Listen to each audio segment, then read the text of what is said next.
German Chancellor Olaf Scholz has lost a historic no-confidence vote this Monday, paving the way for the nation to hold an early poll in February. Scholz's three-party coalition collapsing last month when the Chancellor fired his finance minister, prompting the neoliberal Free Democrats to quit. It came after months of infighting over fiscal priorities and ideological differences that caused deep divisions within the country's first ever three-way federal coalition. Joining me now from Berlin is Nick Holdworth.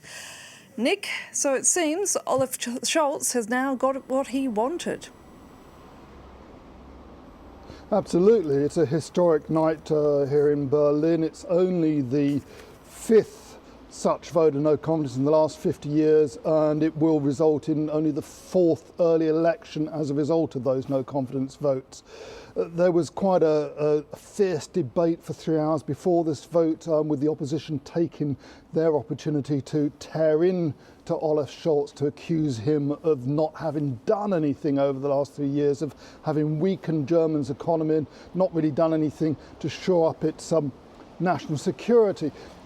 The Chancellor, in his turn, criticised the head of the leading opposition party, the CDU, Friedrich Merz, saying that under his governance nothing would get better, and that their party in the past, the CDU, under Merkel, Olaf Scholz's predecessor, had left the German army in a state of disarray, underfunded disarray. So there was a lot of back and forth.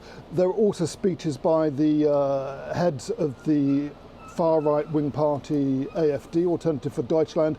A lot of other members of the Bundestag walked out when the head of the AfD made her speech. So what happens next, Nick?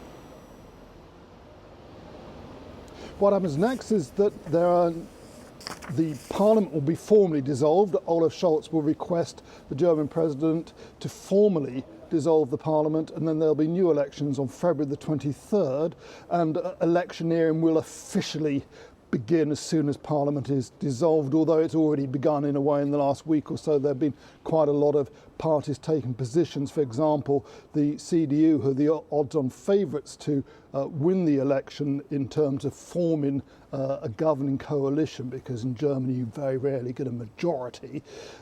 They've been demanding that Syrian refugees be sent back to Syria because apparently it's safe there now. Now that is something which also the far right-wing AfD have been calling for, and the AfD are wondering how on earth, if Friedrich Merz becomes the next Chancellor, he could even enact such a policy without their support. But he's really not going to take them into a coalition. So we're going to see a lot of political argy-bargy in the next few months, and expect a lot of quite extreme statements from the far right and the far left, pushing those in the more centre to perhaps change their language in order to attract votes.